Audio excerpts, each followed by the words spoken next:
Good morning, everyone. I'm Florence Eshalomi, Chair of the Housing, Communities and Local Government Select Committee. Could I ask my committee members to introduce themselves, please? I'm Chris Gareth, Labour, Milton Keynes North. Joe Powell, Kensington and Bayswater. Will Forster, MP for Woking. That's MP for Sheffield South East. I'm guesting from the Public Accounts Committee today. Lewis Scott in Broxbourne, and I do know Owen Mapley because he was the Chief Executive of Hertfordshire County Council, where I'm still a councillor. Jack Major, Conservative Member, Parliament South West Hertfordshire. Thank you. We've had apologies from Lee Dillon, Maya Ellis, Sarah Smith and Ashava Khan for this morning's committee. We are on 3 of 4 of our inquiry into local government sustainability and funding and sustainability of local government finance, something which I'm sure everyone knows is constantly in the news. We've got a range of experts this morning. We're going to ask some questions. We're keen to get your thoughts and concerns and comments on this really important issue. Can I ask, just for Hansard, for our guests to introduce themselves, please? Yes, good morning. I'm Vicky Davies. I'm the Director of Local Government Value for Money at the National Audit Office. Morning, I'm Gareth Davies with an E, and I'm the Comptroller and Auditor General at the NAO. Morning everyone, Abdool, I'm Executive Director at the National Audit Office. Thank you for joining us. You'll be aware, since obviously the general election last year, additional funding has gone into local government, but I think it's fair to say for a number of councils across England, their finances remain very challenging. We are hearing concerns around SEND provision, adult social care, and temporary accommodation really eating into a number of councils' local funding. Do you think that the funding sustainability across local government is getting any better or worse? Shall I kick off with some headlines and then maybe bring in Vicky and Abdool? I think our recent report, where we take stock of the changes to local government finance in the last 6 or 7 years, that shows that the situation's got more strained, I think, over that time. Although funding has increased, in contrast to the previous period, funding has increased, but not fast enough to keep up with the growth in population. So per capita spending power for local government has actually reduced slightly over that 6 or 7 year period. And part of the reason for that feeling so strained is that demand for many services has gone up very quickly and faster than before. So we did a separate report recently, for example, on the SEND system, the support for children with special education needs, a classic example where demand has far outstripped predicted levels, putting great strain on local government finance. And there are other important areas like temporary accommodation, adult social care, children's social care, and so on, where the same demand-led pressures are showing through very strongly.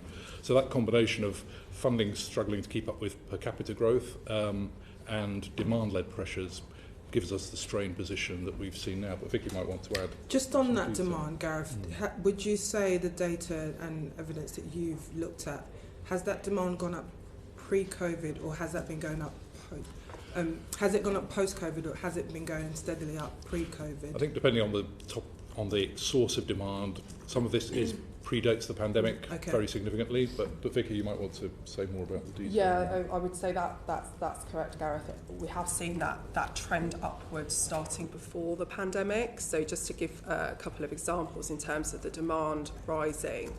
So in our report, we start with 2015-16 as the baseline year, and we compare to 23-24 as the latest year that we had available.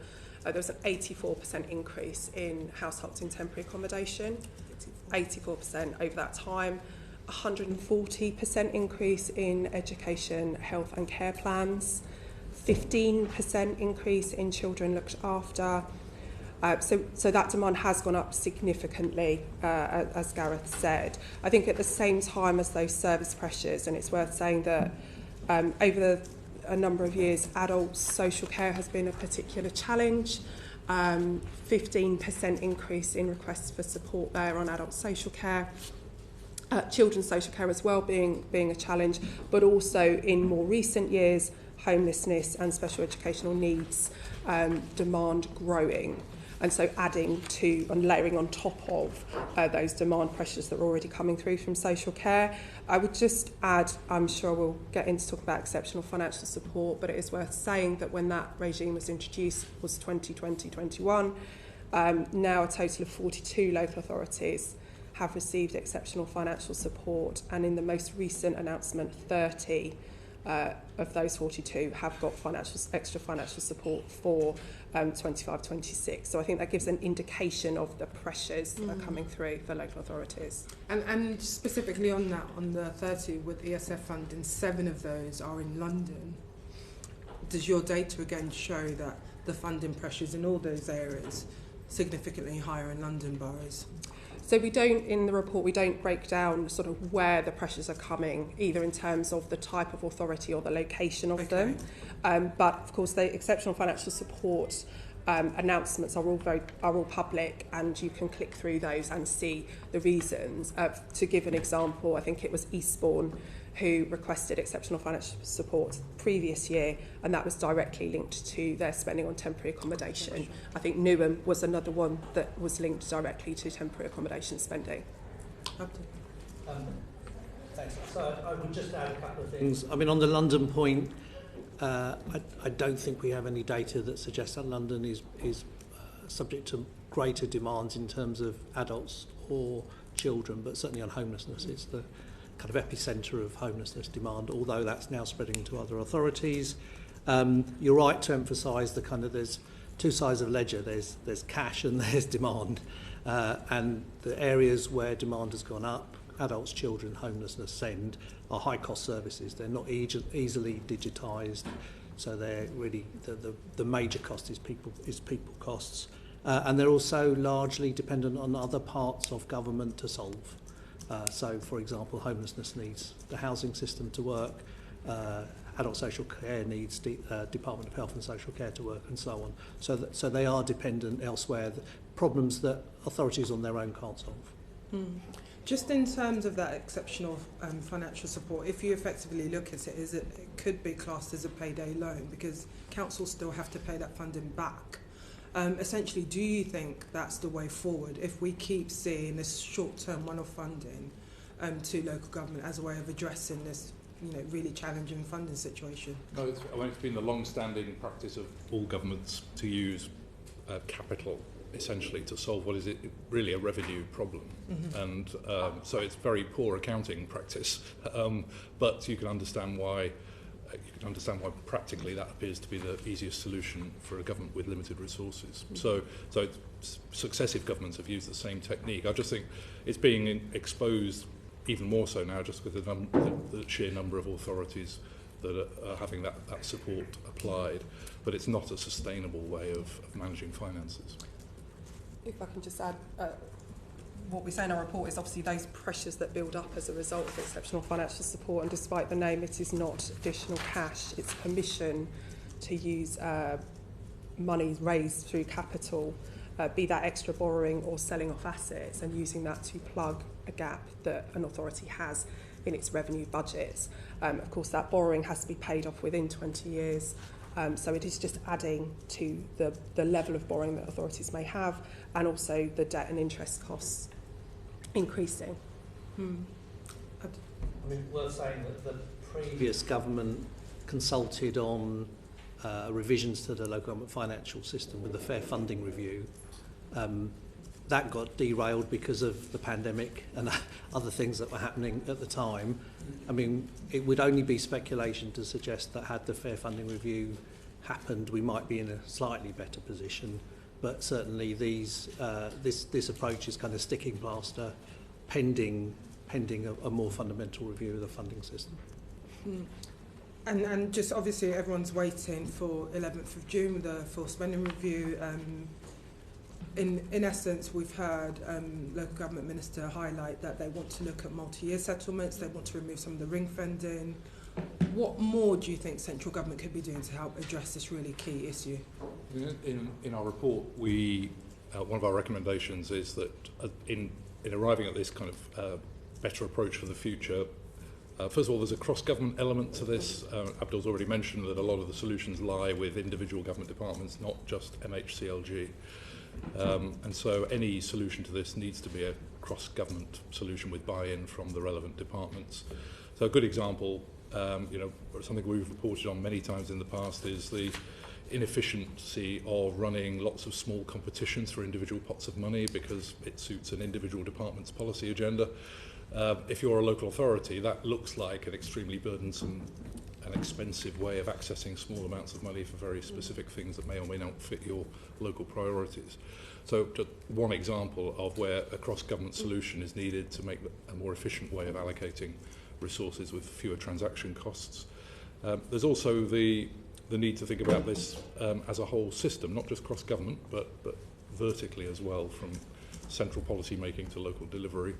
And a lot of our work, we identify good examples where a new approach has been taken to that with effective results, but also plenty of unsuccessful areas as well. I would just give you one positive example that we've identified in recent report.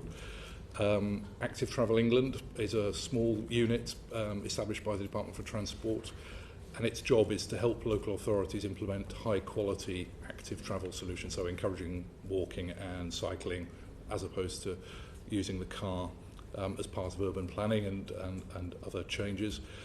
What government found is that lots of schemes were ineffective, actually counterproductive in some cases, and so there was a really important need to provide expert advice and support as well as funding to have high quality schemes where those were needed. And the early evidence of the way Active Travel England is working with local authorities is very positive actually in getting better value for the available resource and higher quality solutions. So just one example where thinking differently about how central government works with local government is to me part of the solution as well. Abdool. So just to build on that, yes, there needs to be change to the financing system, but that interacts with policy. So it's not our job to tell government how to change its policy, but policy interactions are what drive demand. So a very simple example of a policy change that will make a difference is the government's announcement on allowing authorities to charge the true cost of planning fees. Very, very simple, minor change, but policy is as important as the sort of fundamentals of the financial system. No, that's vital. Lewis, do you want to comment? On that, and it's probably a question for all of you. In particular, Gareth, you were speaking about the beauty parade, the funding pots and what have you. So how do you think the government should give out money to local authorities? So on one hand you can do that bidding for pots and what have you. On the other hand, like with the UK Shared Prosperity Fund, they gave each council an amount. One of my authorities got £100,000. Now you can't transform a town centre with £100,000, so you're either providing the funding for the whole project or the project doesn't happen. So everyone criticises we shouldn't do all of this bidding pots and what have you. Then when we share it out evenly, you don't get that much, so people moan about that. So what is the answer to that situation? As Abdool said, we don't give policy advice to government. We audit the value for money of the result of policies. Essentially, that's our role. So you're right. I'm not suggesting that there's an easy answer which is always correct for every circumstance, but I would say that we definitely have seen too much use of small bidding exercises, and just because you can see how much that costs, often for no result at all for an individual authority. There's unsuccessful bid after unsuccessful bid. So that looks to us like a poor use of the available public sector resource in that case. Sometimes, of course, you do need to target the money very carefully. If there's a major scheme that is a high priority nationally and locally, you need to make sure that's properly resourced in the way you described. So this isn't a kind of one or the other option here. I think what is behind our recommendation in our report for a fundamental look at the system for financing local government is, first of all, being clear what the job is that central government is expecting from local government. That's often not clear enough. A lot of kind of assumed responsibilities that are not adequately articulated and funded. Also, how do you incentivise efficiency at a local government level?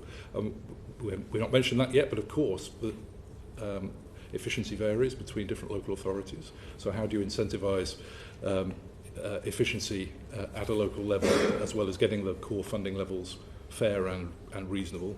So these are all the things that, when you're deciding on how to allocate the resources, these are the kind of things that we think government should be taking into account. Just a follow-up question on your comment about, that to solve these problems, not just local authorities alone. Obviously, we've just done a report on children in temporary accommodation. One of the recommendations, unsurprisingly, is around more council and social housing. Have you done any assessment on the impact of taking capital for EFS support in terms of things like house building? And do you have any suggestions on how we can ensure the capital budgets for councils are increased? Obviously, the Chancellor nationally is trying to protect capital spending and not raid it for day-to-day spending. So it's quite concerning if at a local level that's happening when we need capital, for example, in affordable housing. Yeah, I mean, councils don't have a dedicated housing capital pot apart from the HRA, which is for maintenance of existing stock. We've previously done work on the Affordable Housing Fund and made recommendations about how that could be spent better, but we haven't otherwise looked at housing capital at the local authority level. But the overall capital picture set out in our report is flat and actually slightly going down in real terms over the last few years. So, given the demand for not just housing but other infrastructure, that is under real strain, that available capital resource in recent years. I think I would just add, I think there is a recognition, the consultation that was launched on local government funding in December. So this is obviously the reforms that government has said are coming in the way that local government is funded. I think that is a key part of one of the questions that is being asked as part of that consultation. So it is, our sense is it's a well understood challenge. So just coming back to the small pots point, if that's what we're going to call it. The other element of this is that often the allocation can be quite an inefficient process, right? As in, the government having to allocate it, councils having to bid for it. There's a sort of dead weight cost in that. I mean, do we have a good indication of, would you have any particularly egregious examples of that dead weight cost? And is there almost a certain amount where, below this amount you're wasting so much on the bureaucracy that it's just not worth funding pots below an X? We have identified that. I don't have the details to hand, but exactly that problem, the amounts just being too small to justify that kind of approach, but also the fact that they're coming from different departments with precious little coordination in many cases as well. So and of course, government's had several attempts to try and deal with that, with things like the Towns Fund and other examples, which were collecting together departmental resources and having a single competition instead of lots of small ones. So there'll be various ways of tackling this problem. But even the Towns Fund itself, we did 2 reports on that in the previous Parliament, and that suffered from a lack of transparency and a lack of clarity about the criteria, and the Public Accounts Committee held more than one session on the allocation process for that fund. So attempts to address the small size have come with other problems in recent years as well. Just to give an example, not that all of them were competed pots of money, but in our homelessness report of last year, we listed out there were 13 separate funds that all had a connection in with authorities tackling homelessness. And they were across 3 departments. Some were allocated funding, some was funding that would be bid into. That gets very, very difficult if you're a local authority trying to navigate what your budget is for tackling homelessness. Yeah, a couple of years ago, the Director of Housing in Sheffield told me that she had to employ 2 staff full-time just to bid for the pots of money that might be around. Do we actually know how many different pots of money, how many different funding streams there actually are for local government to bid into and receive money from? We did calculate that in the last Parliament, and it was many tens, but we haven't done an up-to-date version of that in this report. How many were in the last Parliament? Many dozens. I haven't got. We can come back to you with an exact figure. Yeah. Okay, thanks. Well, I think if we could have that would be really useful to know how many pots of money and then actually how much funding is in that pot, and understanding the new system. I think we do understand Lewis's point of actually you probably have to bring some money together to get a bang for your buck for that transformational change. But I think cross-party, there are a lot of concerns. Councils are spending a lot of money bidding for things, not getting it, and it's quite inefficient. So that having the data would be really helpful for us to make a decision. Just one last question for me. Obviously, our inquiry at the moment is looking at the funding as the sustainability of local government finance. In your view, if the funding remains insufficient, what more and what different things do you think local government should be doing? Obviously, a number of councils have already reduced services, they've cut back, they've cut staff, they've cut budgets. Some of them have increased council tax. What other funding mechanisms do you think is possible, especially where we're seeing an increase in these key demand areas? Yeah, I mean, well, first of all, I think, local government in the previous couple of parliaments, I think, showed the way on delivering cost reductions whilst trying to minimise the impact on services, and very significant headcount and funding reductions over a long period in the 2010s. So there's a lot of expertise in local government still on how to close these gaps, and of course at the same time central government saw its headcount rising and is now having to tackle exactly the same issues itself. So that's the first point I'd make on that.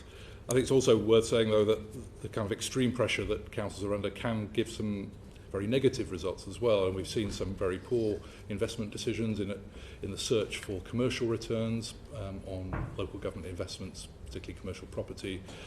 Some successful examples of that, but quite a few disastrous ones as well, and we know the high-profile examples of those. So that's one of the risks that I think you run when you operate a system under this strain, is the search for ways out may cause bigger problems actually than they solve, and that's a risk that I think central government needs to be aware of as it changes the system. Shall I just add to that, Gareth, some of the indications we talked about in our report about they are indications, there's signs of worsening services here with authorities operating under these demand pressures. So rising numbers of complaints, that's for things like adult social care, but also education, health and care plans. The number of appeals have doubled in that space, but also how far people are having to go to get the support. So travelling out of area, for temporary accommodation, this is a big one. So 77% increase in people being placed out of the sort of home area, if you like. Families spending longer in bed and breakfast, as you'll be aware from your committee's inquiry, over the statutory limit of 6 weeks. So there's a lot of signs that all is not well in terms of services, and that again is the volume of level of demand coming to bear. Thank you. Will? Thank you. You've recommended a whole system cross-governmental approach to local government finance, particularly financial sustainability.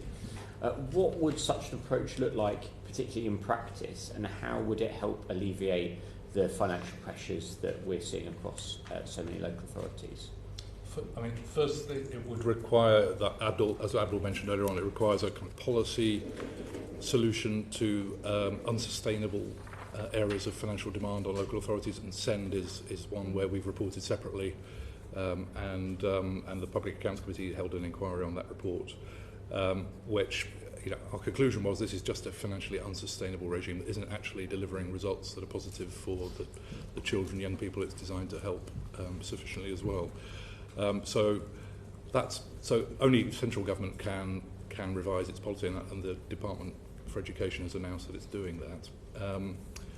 I think similarly in some of the other areas, adult social care, long-standing area where almost nobody's satisfied with the way it operates, but actually improving it is a huge challenge, and you see the number of failed attempts to do that over the years. So first of all, it's a sequence of those, of addressing the policy drivers for demand increases and cost increases, which are falling on local authorities and they're not adequately funded to meet them.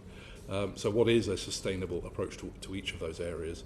And then when you stitch it together, how does how do you adequately resource local authorities for the job you're expecting them to do as a whole? And then the kind of very fundamental questions about how do you incentivise local growth, how do you compensate areas that don't have the natural advantages for local growth that others do.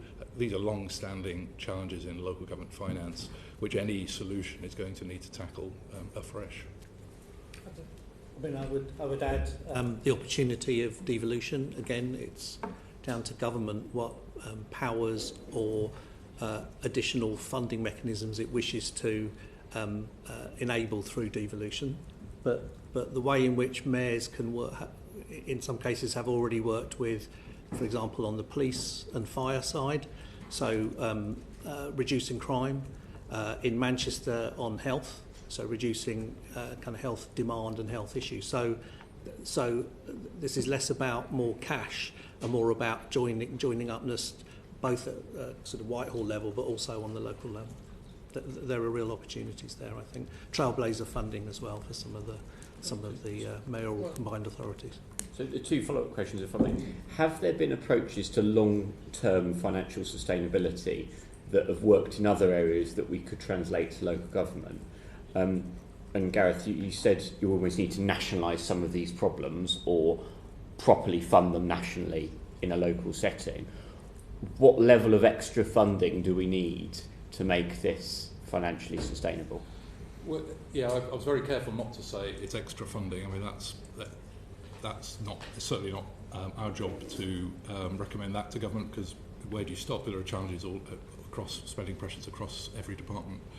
I suppose what I was getting at is not leaving local government with an insoluble problem is the issue, and only government can decide the balance of what that is additional funding or a different set of responsibilities, a different set of legal responsibilities that are affordable. And so these are policy questions that only the elected politicians can answer.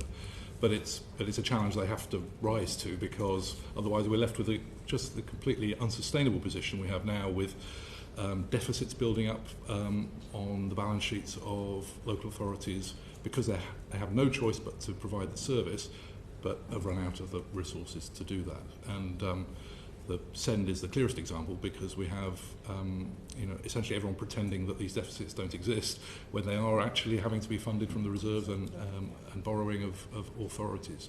So it's not our job to say where the balance should be struck, but it does need to be struck. I think that's the point that we're making. Okay. Thank you. Yeah, just going to follow on from that. We had the session at the Public Accounts with the Permanent Secretary and officials from the department, just trying to dig away at what they thought was on the agenda for the spending review, not what we agreed. It seemed to amount to fair funding review, a multi-year settlements, and maybe a bit of money from a tourist tax.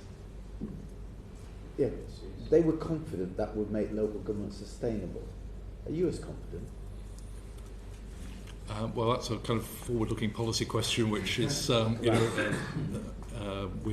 not able to give a view on. I think clearly we will, though, be auditing the outcome of the new system and providing the same sort of evidence that we have in this report for how it plays out in practice.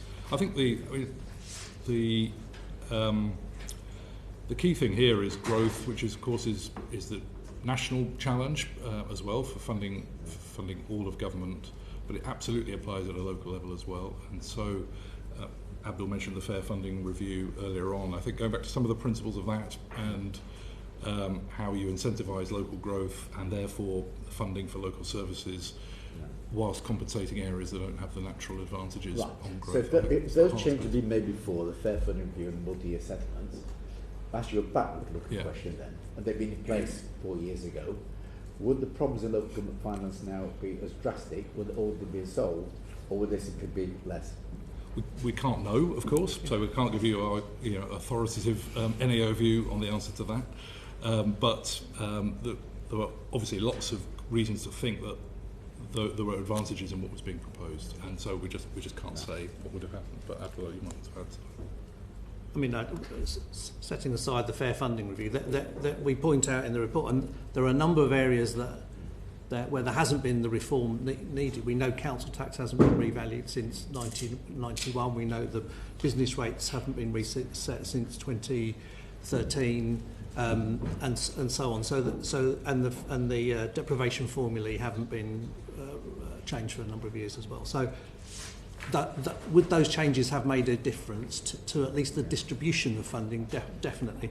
Can I just on the PAC session, which Vicky and I were at with you, and we enjoyed very much. I mean, I just would add one point, which is my reading of what the officials were saying there, and it's certainly not my job to defend them, but they were hinting at a number of quite significant policy changes, as well as the fair fund, as well as changes to funding regime. So Gareth has already mentioned SEND. If I have no idea what the changes to the SEND system would be, but one could imagine that there might be changes to the SEND system which makes it much more financially secure, and that would make much more difference than putting more cash into the system. And Abdool, I would say this is also why our report recommends the importance of having a plan for funding and service reform, so that the sector knows what's coming and when, and how does this all fit together as a coordinated plan. I agree. We heard last week that's not all going to be in place by the time of the spending review in June. And there may be a further review to follow, which will further consultation as well. Yeah. Right. So coming back to the exceptional financial support, it's not exceptional anymore, is it? Not with 42 authorities involved, no. Yeah. So what happens now then? Because this isn't a magic solution. It's not extra money. It's authorities borrowing more which they have to pay. And how does that fit in with the Treasury's new directive to departments that they shouldn't now spend capital on revenue issues? Yeah. I mean, it's particularly addressed probably at health and the Davies report, but is it going to apply to local government as well? Well, it really lends itself to solving a one-off problem.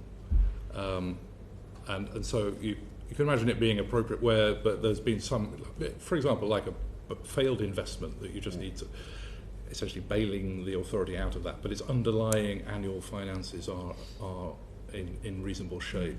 Then this is a this is a solution that can make some kind of sense, I think. But when we're now seeing authorities having to participate in this exceptional financial support, not because they've made a catastrophic investment decision or because but just because they've been squeezed by the demand pressures that we've been talking about, then it can't be a sustainable solution to that, because the problem you're trying to tackle hasn't gone away. And borrowing some money to plug an immediate gap doesn't address next year or the year after. So it's not a good solution in that situation. And that leads on to the statutory override, and some authorities may have both issues, of course. How on earth is that going to be brought to a termination? Because nobody seemed to explain it. Again, we had that at the session last week in the PAC. It was a bit vague what even the options were, let alone the conclusions. We've since had the Treasury Minute on the SEND PAC report, which had a recommendation in it about a solution being brought forward with urgency on the statutory override. The response in the Treasury Minute is clear that this is linked with the SEND reforms that we've already spoken about. It does not give a commitment as to when there is going to be more certainty about sort of what happens after the override runs out in March 2026. And it could clearly be a case of having to deal with authorities, all with financial constraints, some of which got an override, some haven't. And how you unwind that without giving extra to authorities that had the override when others haven't gone for that and have made reductions elsewhere. I mean, that's going to be a challenge, isn't it, to do it fairly? It is. Okay, thank you. Did you want to come in? Yeah. You were talking about politicians and councillors making choices and what have you. Obviously, the government has decided in its planning and infrastructure bill to bring in mandatory planning training. Do you think there's an argument, because local government, I've been a councillor, I still am a councillor, local government finance is complicated and it's easy to decide what day you want the bins collected, for example, as a policy, but when you delve into the numbers, it's really difficult to understand that, particularly as a new councillor. Do you think there is an argument around the government looking at the possibility where you can't vote on the council's budget unless you've had training, been to a briefing or something to understand more about what you're doing? Because obviously when you're there for a long time you can pick up things of what's going on, But finance isn't for everybody in the nicest possible way. In an earlier phase of my career, I audited local government and attended lots of audit committee meetings and as you say, a wide range of experience of that kind of material amongst the members of those committees. I suppose that's. I would say that it's for local authorities to make sure that their members are properly trained, inducted into their roles, and then properly trained, particularly if they're taking on specialist roles, like being a member of the audit committee, for example. There should be induction training and development training as part of that. I think that's something best left to each authority to do rather than require from the centre, but of course that's a policy choice that government could take a different view on. You've been a chief executive of a local authority. So certainly I would have loved all my members to have been trained in finance, but I think the fundamental difference is planning and licensing are quasi-judicial functions that are challengeable through the courts, whereas the setting of a budget is a whole council matter. It can still be challenged, but it's a whole council matter. So the more that are trained, the better. I think we would both agree on that. But just on that, making bad budgetary decisions can lead to massive ramifications for a council. So, and we have seen that for there are a small number of authorities who have had to issue Section 114s because they've made some very poor decisions in governance terms. Thank you. On this point, I should declare I'm a member of Woking Borough Council, and I think I wanted to highlight that as I move on to my question.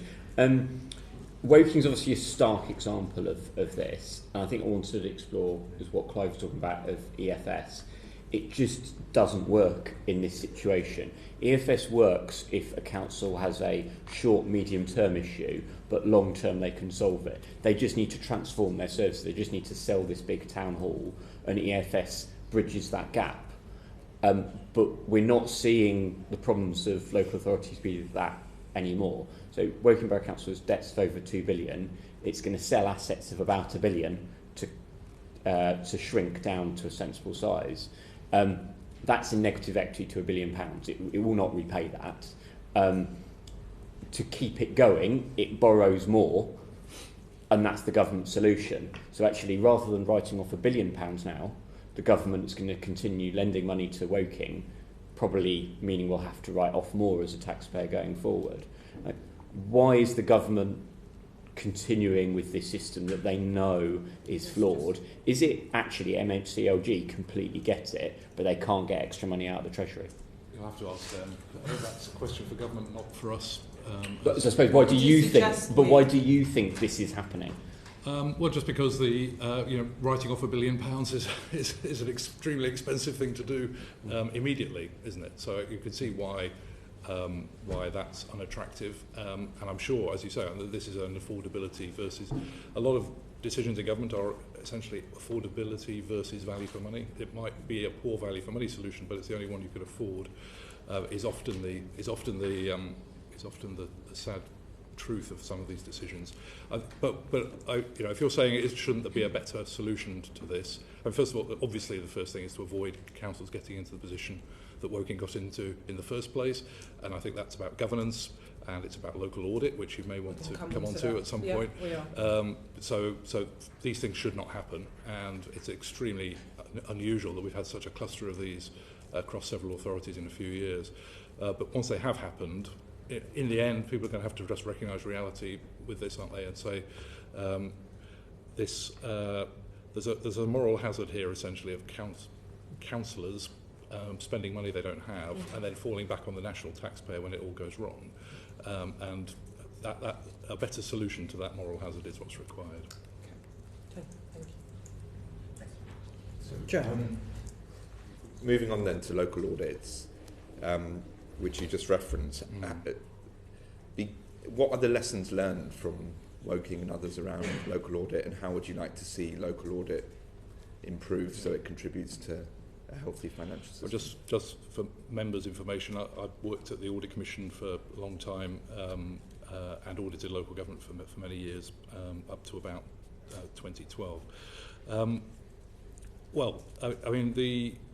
The fact that we've had significant financial failures in local government, I think, is in part due to weakening of the local audit regime in recent years, and it certainly wasn't perfect before 2010 when the abolition of the Audit Commission was announced, and the councils did get into financial difficulties, but not at this scale and not in these numbers. I've seen the independent report on Woking as the example we've just been talking about, and it's pretty critical of both internal and external audit in that case. So what's required is, first of all, a robust and a properly resourced independent external audit function. And I think we've seen the resourcing weakened. We've also seen the profile of external audits reduced in local government. I think the arrangements that replaced the Audit Commission were fragmented, responsibilities spread over many organisations, and so it essentially lacked a profile, and it lacked somebody who could pull all the levers to make sure that every council received a timely and robust audit, and that's what's gone wrong. So we've seen big backlogs in audit opinions in recent years, to the extent that several hundred councils didn't have up-to-date accounts audited, which is just unacceptable. What's the number now? It's coming down now because government has implemented essentially this backstop solution, which has required all councils and their auditors to publish audited accounts by a certain deadline. That is now steadily clearing this backlog of old years. Pretty high price has been paid, though, because in order to do that, a lot of auditors have disclaimed their opinion on the accounts because they haven't completed their audit work. So the assurance value of many of these audited accounts is pretty low, because the auditor is essentially saying, I've not been able to give my normal opinion on these accounts. So whilst we are a necessary reset to clear the backlog. So they're effectively internal audits without any validation? No, they have an audit report from the external auditor on them, but they're the most heavily qualified they could be, in a sense, by saying we don't have the information to give an opinion on these accounts. So essentially, local taxpayers up and down the country are not getting basic assurance on how their council tax is being used, and this is a disaster, and unprecedented. There's just no precedent for public money not being properly audited in this way in any sector, in the public sector. So government has recognised that that's unacceptable. It's addressing the immediate steps through these backstops, but it's also bringing forward legislation to create a local audit office. Do you have any way of estimating how much could be lost to fraud, inefficiency, waste from this situation? No, and that's the point. We don't have the information audited. Now, clearly, the accounts have been produced in most cases, not actually all, but in most cases we do have the accounts, and of course councils will have been diligent in preparing those accounts. But the principle that you can only really take assurance from these as a user of the accounts if they're properly audited applies to local government as much as any other sector. And you were coming on to the new announced local audit office. What would you like to see that office do? Well, I think it needs to restore the status of external audit in local government as a service in which people who do it take pride and achieves the basic objectives of any external audit, which is robust, high quality, timely assurance. The year end for local authorities is the 31st of March. By the autumn at the latest, there should be audited accounts for the previous financial year, so that when councils are setting their budgets over the winter, they know that they're building on a properly audited baseline and understand that figures are robust. So both for members setting budgets, overseeing their finances, for local taxpayers who have no option but to pay their council tax and their business rates, they're all entitled to timely, properly audited information. So that's the first priority for the new organisation, is to get back to that as quickly as possible. Just going back to what Clyde mentioned as well in terms of the exceptional funding not being exceptional, do you think it's fair for local taxpayers who, again, will pay their council tax, rent and business rates sometimes, if not they'll receive that demand from the council, for councils where they may have run into financial difficulties and haven't produced audits for many years in some cases, to be in receipt of exceptional financial support?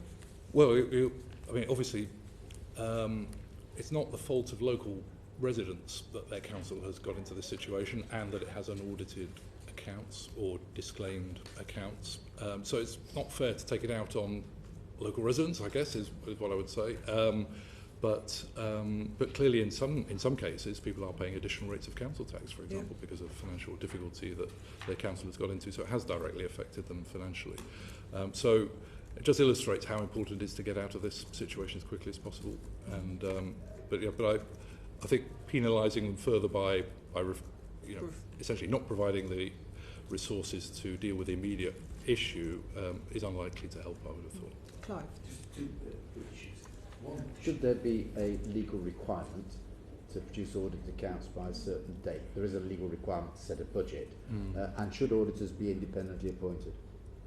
Well, so the second one, definitely. That's a principle of public audit, that the auditor should be appointed independently of the body being audited. That's how everybody has confidence that this is a properly robust audit.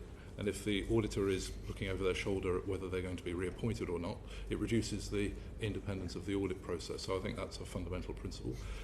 On your, can you remind me on your first About a legal question? requirement.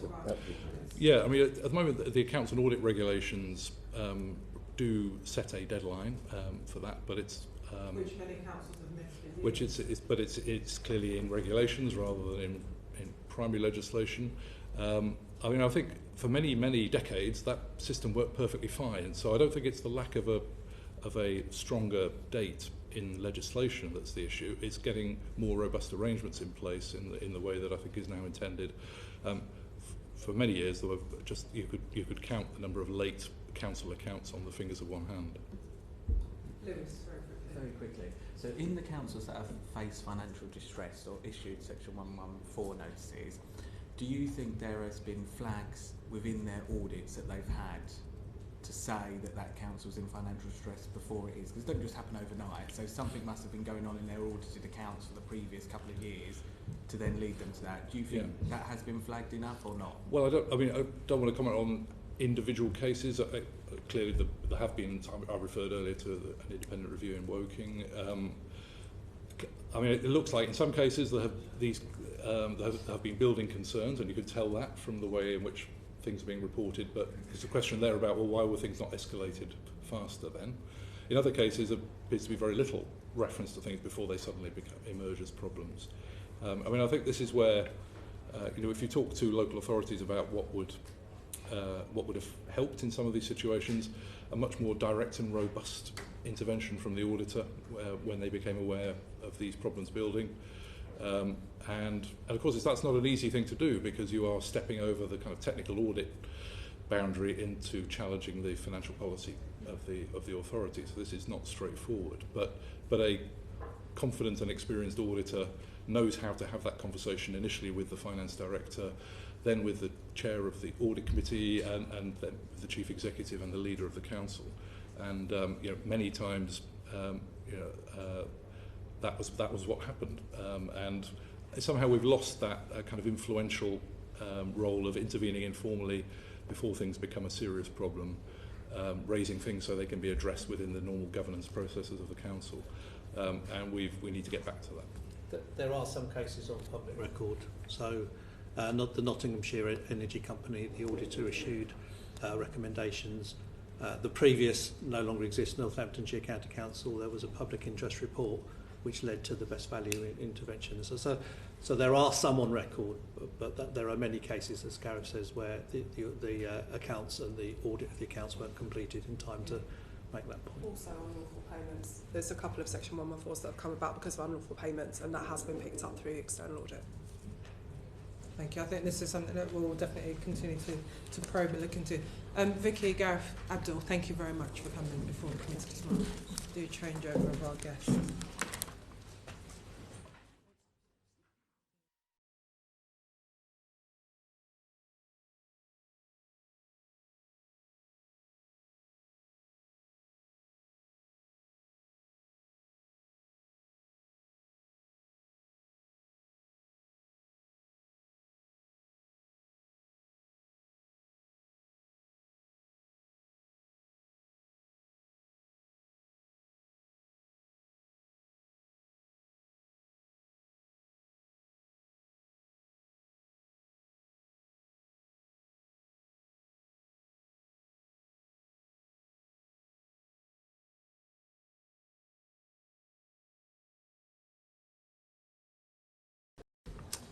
Thank you. To our second guest this morning, if I could ask you all to introduce yourself for Hansard, please. My name's Owen. I'm the Chief Executive of CIPFA, the Chartered Institute of Public Finance and Accountancy. As MP Cocking says, I was formerly the CFO and then CEO of Hertfordshire County Council. Thank you. I'm Jane Pearson, the Section 151 Officer for Ribble Valley Borough Council. Rob Powell, I'm the Executive Director for Resources at Warwickshire County Council and Section 151 Officer, and also President of the Society of County Treasurers. Hello, I'm Dan Bates. I'm an independent consultant looking at financial resilience balance sheet, but I was previously Section 151 at a number of district authorities.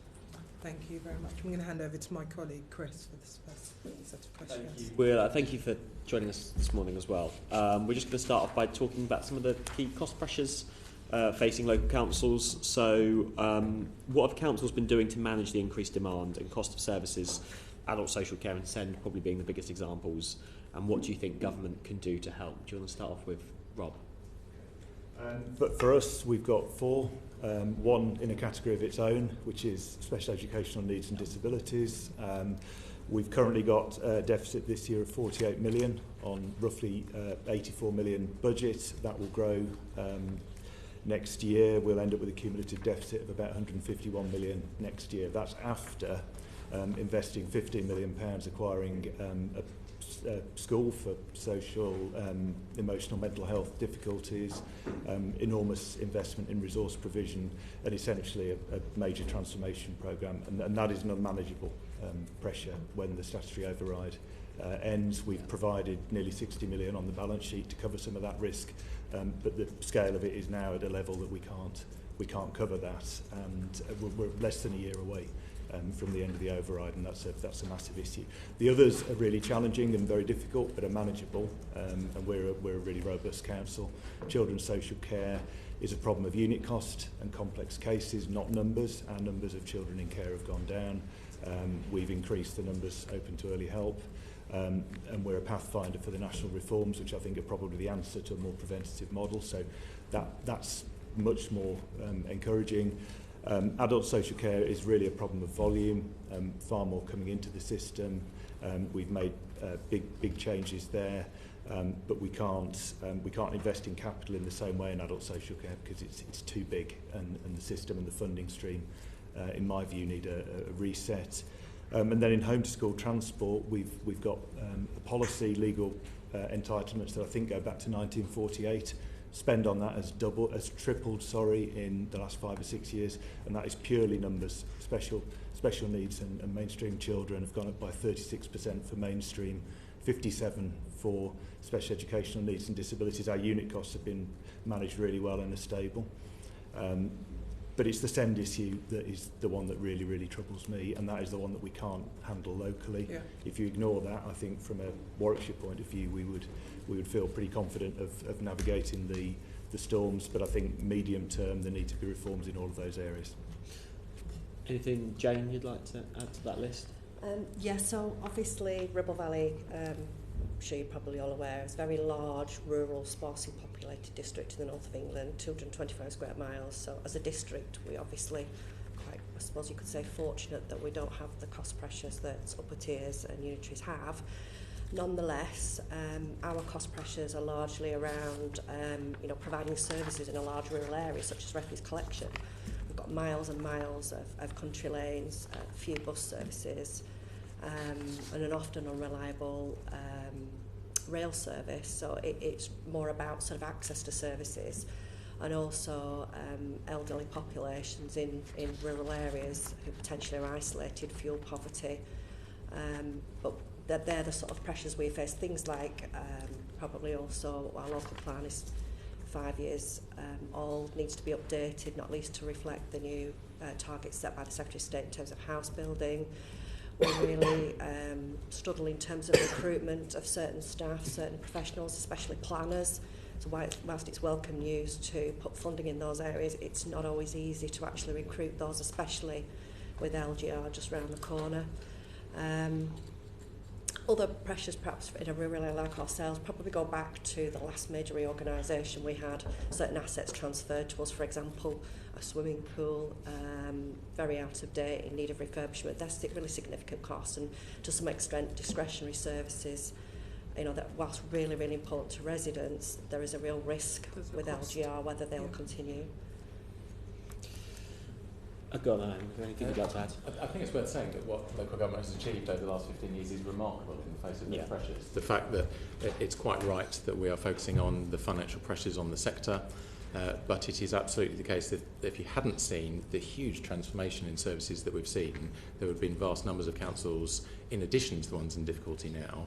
And so in areas like adult care, greater integration of services with the local providers and with the local healthcare providers, local voluntary sector providers, etc., on children's services, earlier intervention to keep families together.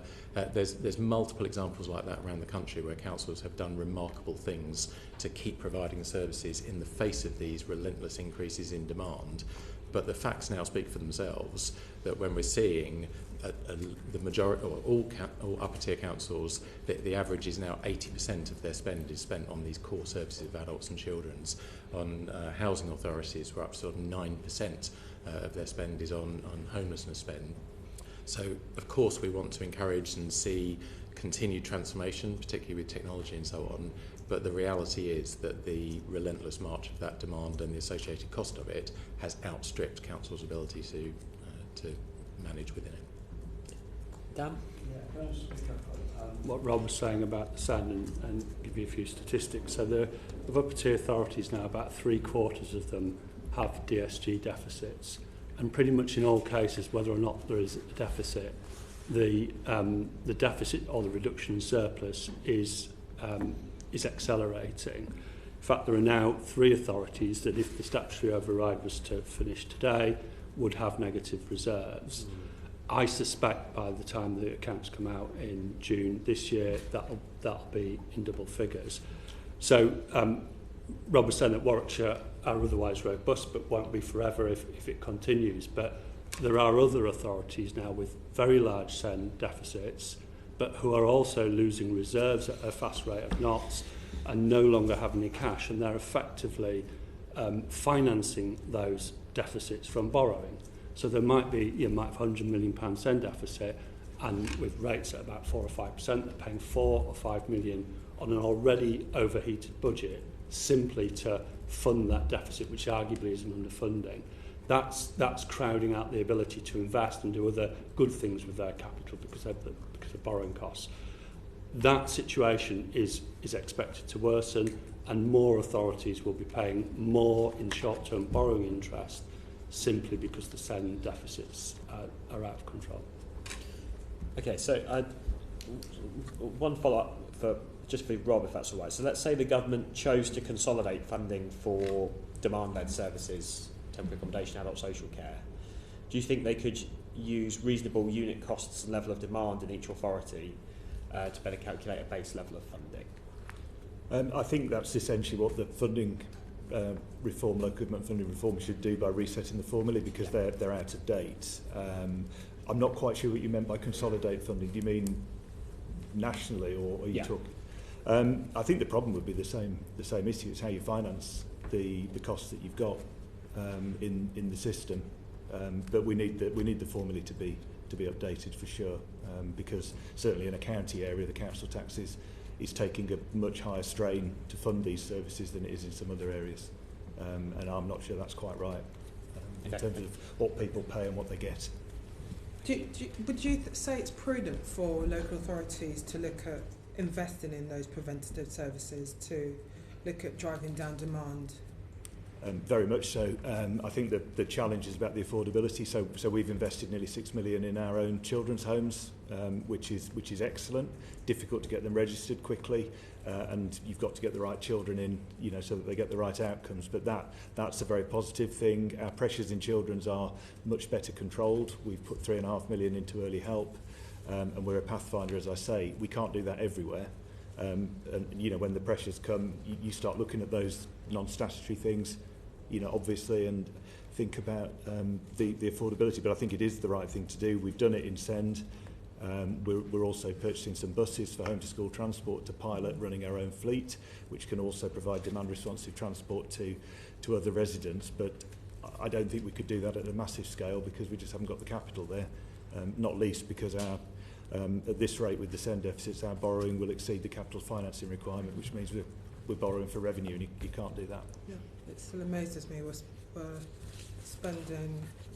spend from council tax, adult social care, which we're going to come on to council tax as well. We are. So I was going to ask some questions about council tax. How can it be reformed or replaced? So could it be made fairer? How do you think that could work? Do you think we should change the ratios of council tax bands or add in new bands? I think there's a fundamental question about what local government is for, and then how you finance it. And I think the financing mechanism needs to reflect that discussion. If you were just going to look at council tax, I mean, I don't think it's right that the valuations were set at the time when I was in the sixth form at school, and they haven't changed since then. I think more bands, arguably, could be added to make it fair, and I think there is that very fundamental thing about people in some very affluent parts of the country paying a great deal less than people in less affluent places, and arguably getting much better services just because of the anomalies that have been allowed to grow. But I would prefer to focus on the bigger question about how you finance the services that local government have to provide. Anyone else want to comment? I think that there are a few things, and the government, with the funding review, will do the equalisation. So I think it's fair to say in the last three governments, council tax has been left alone with some equalisation. So those with high tax bases and high bandees have grown their council tax. Those in often high needs areas that have low tax bases, high levels of council tax support, haven't been able to grow council tax at the same time they took big funding cuts. So equalisation will do something there, but it will make the system fairer. It won't increase the quantum. I think there are things that could be done, not very popular, but in Scotland they actually increased the bandees to H. They took more from those, as saying that they're going to take more from more wealthy homeowners. So that could be done within the existing system. Again, not popular, but this year council tax bases went up by 1.3%, but in some areas they went up by 7 or 8% because second homes. So the second homes premium, though not popular, brings extra money into the quantum. And then also with Band D, you have the government, when it equalises around tax base. It provides an assumed national council tax rate. A number of authorities are well below that rate and are effectively stranded well below that rate because of the referendum criteria. And I think it's 5 out of 6 of those that were given more than 5% increases were way below Band D. So the government could, again, it's not very popular, but they could allow those at much lower than Band D rates catch up to the notional council tax rate and bring more money into the system. So that council tax accounts for more. None of that's very popular. It won't be popular with residents, but it's one way of, within the existing system, bringing more spending power to local government. I think the more significant the reform, the longer it's likely to take, and so there should be a debate about longer-term reforms and alternative sources of funding through other types of tax or local shares of national taxes and so on. But the urgency of the financial problems that so many councils have, I think there are short-term things that could be changed around council tax that may provide support. We would absolutely endorse the need for greater local flexibility. There's a debate about the cap and whether that's appropriate. Nobody wants to see higher council tax, but some of the pressures are such that could be eased, giving councils more flexibility around the sort of discounts they use, maybe linking it in with the national missions. So there's lots of housing permissions that have been given but haven't been built out. So maybe if there was an ability to start charging council tax after a period on the developers if they haven't built those out. Those sorts of radical short-term things I think need to be looked at in addition to things that might take longer term because of course council tax is inherently hard to change, but absolutely support what everybody said. The outdated ratios and valuation matrices and so on are absolutely essential to get updated, so it's good to know that is exactly what is being worked on now, and we await the consultation with interest in the coming weeks. Jane.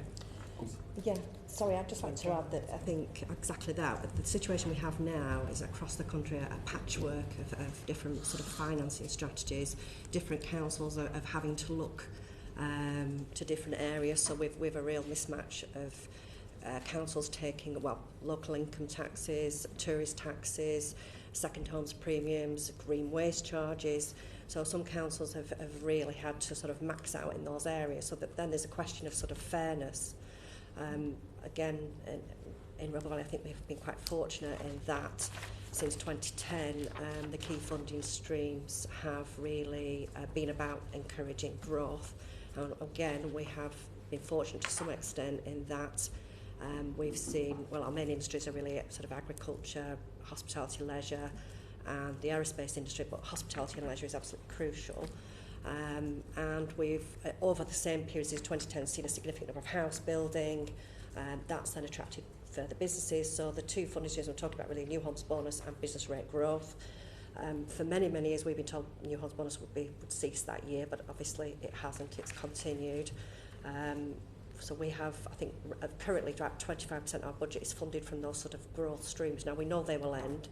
So then another question for us is, you know, what will come out of those sort of reforms? What protectional measures will there be? We expected business rates to be reset. Well, that was always the intention since 2013, business rate retention, that business rates baselines would be reset, but they haven't. So really what that means is when they do end, the cliff is going to be higher, so the cliff edge will be significant. And again, the sort of pooling arrangements that have been around in Lancashire, we have a Lancashire business rate pool, and all of our members have done very well out of the sort of growth because of the reasons I've just said. Thank you. Well, there's been really helpful contributions. Owen, you mentioned sort of council tax on new properties that are under development or stalled. Actually, I raised that with Matt Pennycock a while ago, and they're quite dismissive of that. They don't want to put pressure on the construction industry. A lot of comments were made about, well, we need national funding for services delivered locally like Send, and I get that. Focusing more on council tax, quite a few have said, well, we just need a review. The fact it's based on 92 prices is ridiculous. Buckingham Palace paying more than Blackpool semi-detached is the common one. But other than a revaluation, which obviously with an internet age isn't as difficult as it would in the 90s, if the government were to do that, do you think it should be net neutral income? It's just about updating numbers, or does it need to be about increasing the pool? And then how do you do that in a managed way? Because if a large house in London, the south of England, is clearly going to need to pay more council tax based on updated property values, what's the phasing in of that? Because do they have one massive bill in one go, or do you slowly do that? And how does that work in your opinion? I think on the first one, I think the net neutral question. First of all, we need to decide what councils are there to do, and so if we are expected to meet the current statutory duties and levels of demand, I would argue there's not enough money in the system, however you distribute it. So if that's the case, probably not net neutral. It also relates to whatever the solution will be to the Send deficits, because that's incredibly serious for our sort of financing as well. The transitional arrangements, there are lots of different ways that you can phase things and give people notice and use reliefs and, you know, make sure that is manageable. But there may be some benefits in terms of housing as well, in having a system that is more closely geared to property values as well. It might change some of the incentives and help to get some benefits on housing. So I think it needs to be looked at in the round in terms of what government's trying to do with this. Okay. Thank you. Moving on to Clive. Right, business rates. Really try and hone this down to what do you think should be done about the business rate system? There have been promises of major reform in the past, particularly addressing the enormous disparity between retail shops on the high street and warehouses for online distribution. And it seems now we're just back to maybe we can reset the business rate retention system. And that's all about being looked at with a bit of tweaks to maybe the hospitality industry. It's not very radical, is it? it's not very radical, but it's a bit like council tax revaluation. It's almost in the too hard to do box, isn't it, in terms of how do you find a valuation of an organisation that's largely on the internet and hasn't got land value. So it's difficult to do, but that doesn't mean it shouldn't be done, and there shouldn't be an attempt to do it. And meanwhile, the existing system, the non-radical part of it, is even less radical in that a reset hasn't happened ever since 13-14, and that in itself has created a massive redistribution of funding across authorities, with those that haven't got business rates growth losing out. So I think, it's a difficult one to answer, because it would take fundamental rethinking and then in terms of the stability a lot of work to get from the existing system to a new system. It just feels sometimes that it's too hard to do, so it doesn't get done. There are things that could be looked at. As I say, it is really hard, and it's tweaked pretty much every budget in terms of reliefs and exemptions, and it adds to the whole overall complexity in the system. So I'd be a bit cautious about just further tweaking, but more fundamental reform is inherently difficult. We did a report with the LGA and Solace over the course of the last year. There are things you can look at, such as more flexibility that you could give councils on business rate reliefs. Charitable and empty property relief, for example, look at exemptions and whether they're appropriate. Always looking for clampdowns on business rates avoidance. There's been schemes in Wales and Scotland that have been pretty successful there, making sure that charitable relief is applied fairly. There's a number of things like that that could be looked at. But again, I think these are in the margins of things. And the more fundamental is the question about what we're asking local government to do, and whether there is sufficient funding in the system to do that. Nobody's expecting huge increases in the environment we're in now, so you're then left with what else can you do? Further efficiency, always possible, but getting increasingly hard, and looking at the demands we make on local authorities themselves. But the system which is built on needing more and more reliefs and exemptions. Mm-hmm. It's not really a stable system, is it? And that is the story of local government funding over the last a long time, that it's such a complicated mix of different things with so many different exemptions and so on. So I think what we're looking for is sort of short-term support whilst building towards more radical longer-term reform, if there is the political appetite to do that. Chris? Can I just ask a quick question on the rates resets, potentially to Owen? I mean, obviously there's a geographic inequality element to this, and it's been growing since 2013, and I get that. But also the councils that have probably seen the biggest growth are the ones that have really tried hard to move barriers out the way to investment, encourage businesses to move in and support, make sure that they've got, planning committees that support building rather than opposing building. All of the things that, pro-growth government that puts growth as its number one mission should be encouraging. And so should they not really deserve to keep a good chunk of the business rates that they've worked so hard in order to bring in? So that is absolutely a take, and I completely agree with the point about what we want our local authorities to be doing. So much of the debate is focused on survival, but we all know that local authorities work best when they are champions of the wider determinants, not just of health and well-being, but employability, of economic growth and so on. And so I think we need to find time in this difficult debate to see how local and central government can work together to empower local councils to do exactly that. I get there's a geographic, so it's not.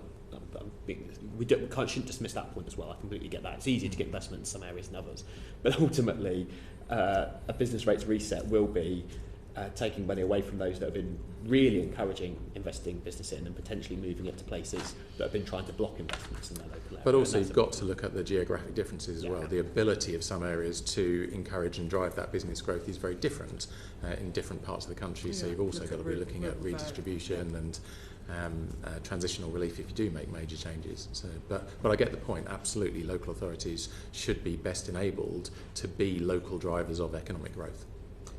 Yeah, sorry, I'd just like to add, really, to me it comes back to that word, uncertainty, and it was always the intention that business rates would be reset from the outset of the business rate retention system, and that's not happened. It was also intended that reviews of the central list, there's some areas that have high risks, power stations, whatever, and therefore have not taken the gamble, if I can put it like that, to give away the government safety net by joining pools.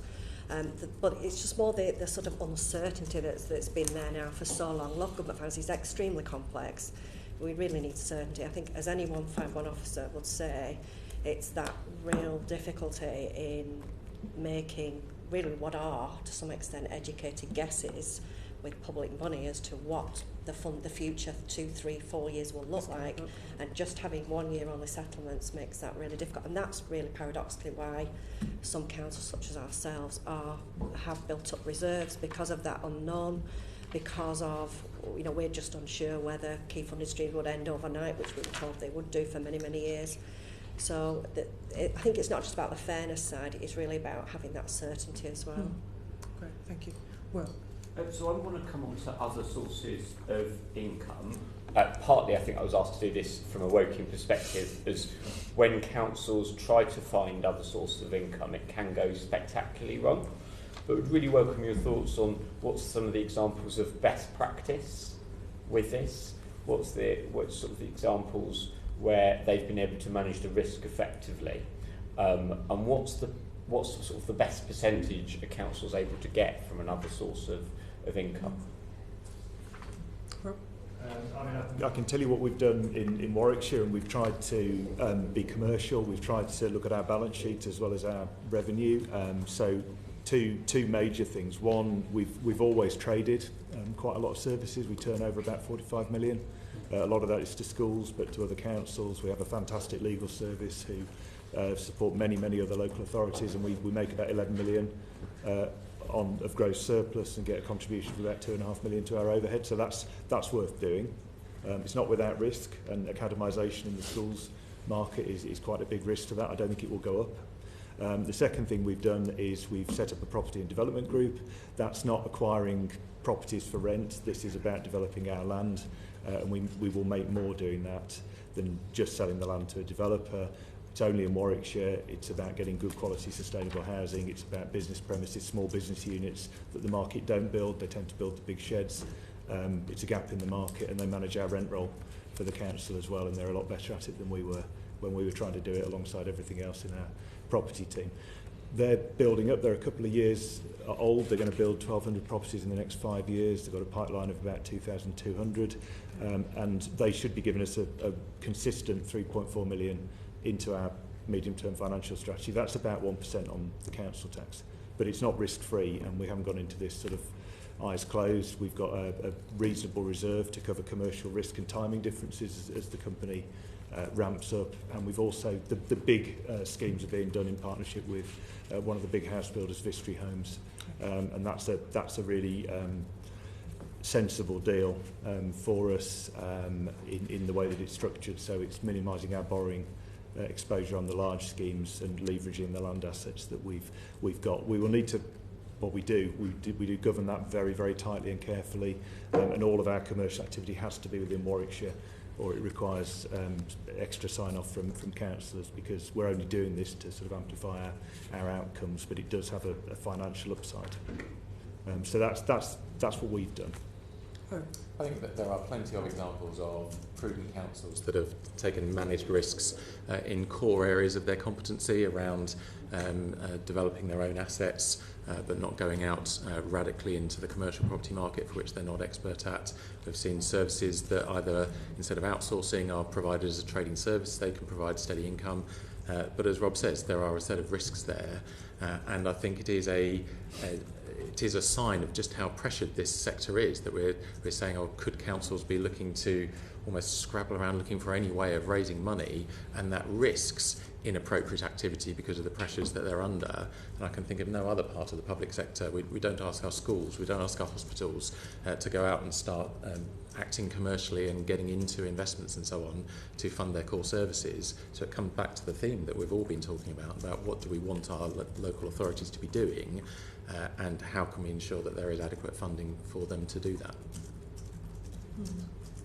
I think I'll answer that as well. It's not exactly general fund, but you've also got the HRA that you've got a lot of expertise and you've got lots of really good examples of where authorities with HRAs have built houses, they've done that, not necessarily commercially, sometimes mixed, but they've been able to achieve some really good things in terms of outcomes, utilising expertise, utilising resources.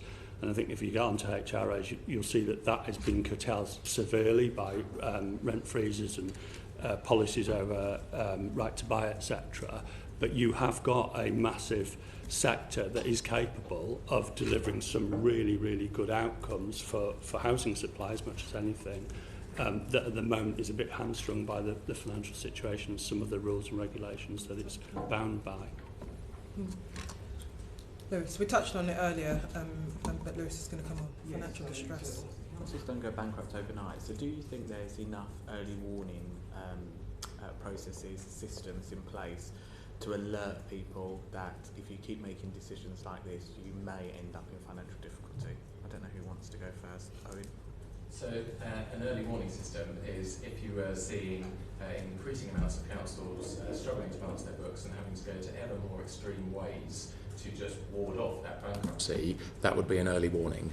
And as you discussed in the last session, the fact that we've now got 30 councils in exceptional financial support, the canary in the coal mine is not just singing, it's lying on the floor gasping for breath. Exactly. So that is an early warning system right there.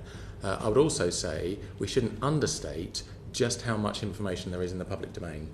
I've been a civil servant in central government, I've been a board member in the NHS, I've been a CFO in local government. There is more information published in the public domain in local government than in any other sector I've worked in. And of course it's important that that gets independently audited, and I'm sure we'll talk about local audit.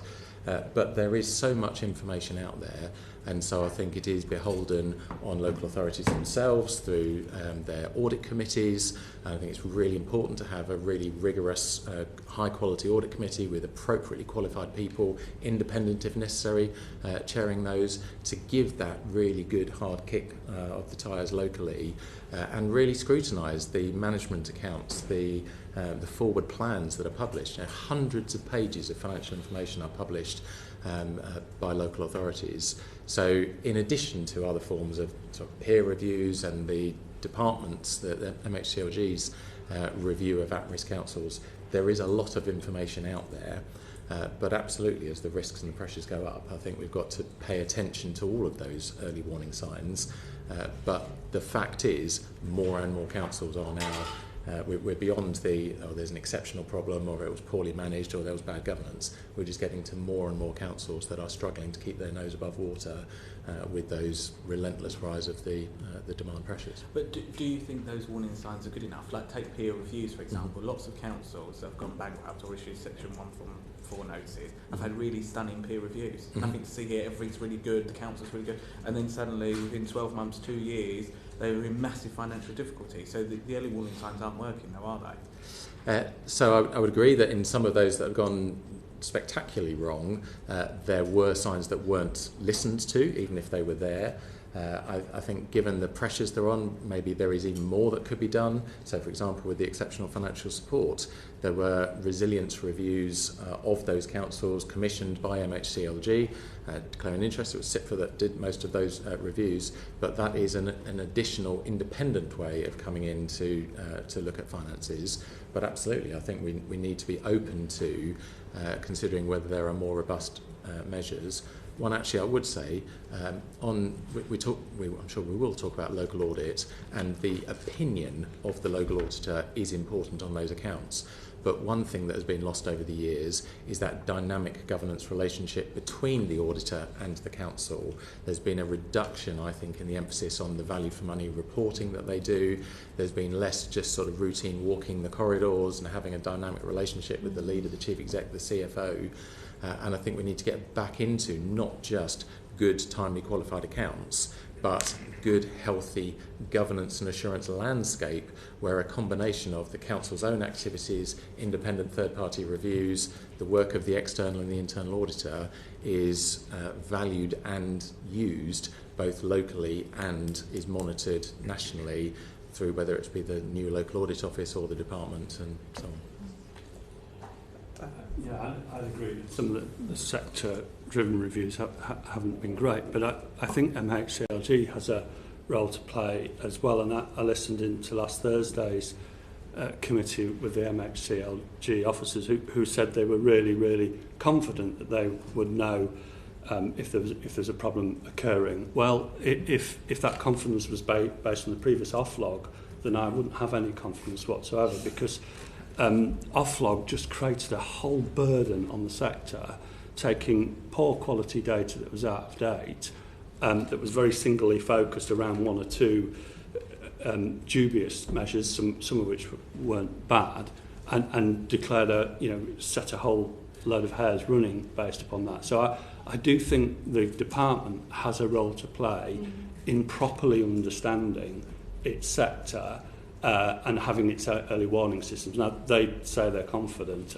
I would hope that they've ramped up that work since their offlog was abolished. I think I'd just say two things really.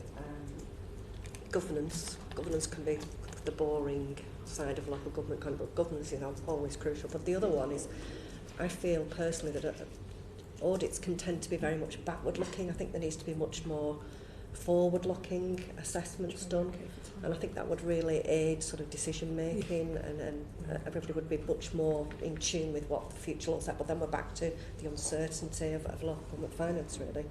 Yeah, okay. You okay with that? Yeah. Thank you. Joe. So, just to come on to ring fencing, and maybe just I'll ask these questions together to avoid just having everyone agree ring fencing is bad. What ring fencing would you get rid of, and what ring fencing would you keep? Jane?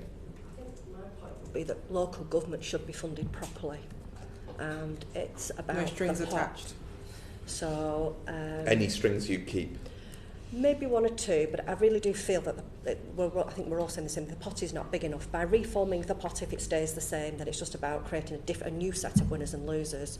I think some funding streams, especially some of the housing ones, have real value in being ring-fenced and very specific. Yeah. But overall, I really do feel strongly that the pot for local government should be big enough to pay for the crucial services that we are intended to deliver. Rob? I don't think ring fencing is terribly helpful, but I think it's a function of the variety of funding sources and different departments funding local government. So I think it is that first principles question for me. I mean, we get 130 odd grants. 130? Average value of £2.5 million. There's a cottage industry behind me because I have to sign everything off. How many staff do you have to employ to manage this? We haven't counted them because it's arms and legs, but it'll be a lot of people working on that. So I think there is a whole thing about erring on the side of not ring fencing, simplifying things. But I can understand, if I was in the Department for Health or DfE, I can understand why you'd want to know your money was going on social care or public health. Yeah. I mean, some previous witnesses have, obviously we have the government has missions, and previous witnesses have talked about a shift to more of an outcomes approach. How do you think that could work? I think local authorities spend a lot of time, they know their areas, they know the outcomes they want to achieve, and the problem with ring fencing, it's a top-down approach, isn't it? The government says this is what we want from you, and therefore we've got to go and chase that. Whereas there's a lot of that work could be spent saying this is what we need locally. Is there a government pot that meets that?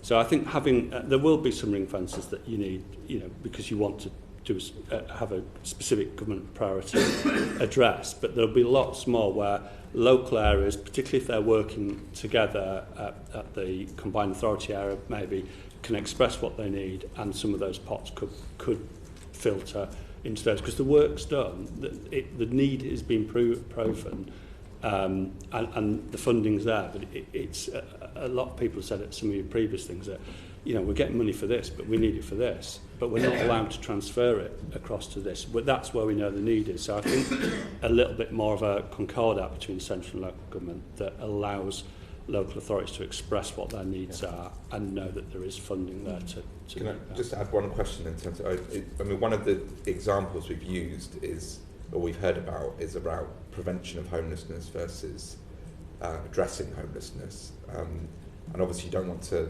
underfund prevention, even though you need to look after people, you have a statutory duty.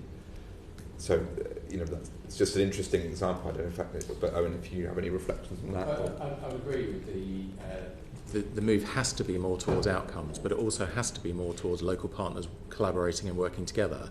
And I would argue that ring fences constrain some of that working together. Just today, I saw a BBC News article talking about Westwood Heath Community Health Clinic and what they are achieving through having doctors, GPs, nurses, occupational therapists, council, social care teams, mental health professionals, charity staff working under one roof. If all of them were facing ring fences to do something in a particular way, that guards against that sort of multi-agency collaboration. So the more that we can empower local partners to work together and create a culture where they are less protective, but of course they're all under pressure, and the tendency will always be to put in more ring fences. We still see it, the pothole funding recently, it's just so tempting. So do we empower and trust local authorities to deliver, or do we... Thank you, John. Clive and Chris. Local government funding reform, let's reform it all. Yeah, sorry. The chessboard is always my favourite example of ring fencing that was completely in parks. But a final question from me, where unless we're all got to come afterwards.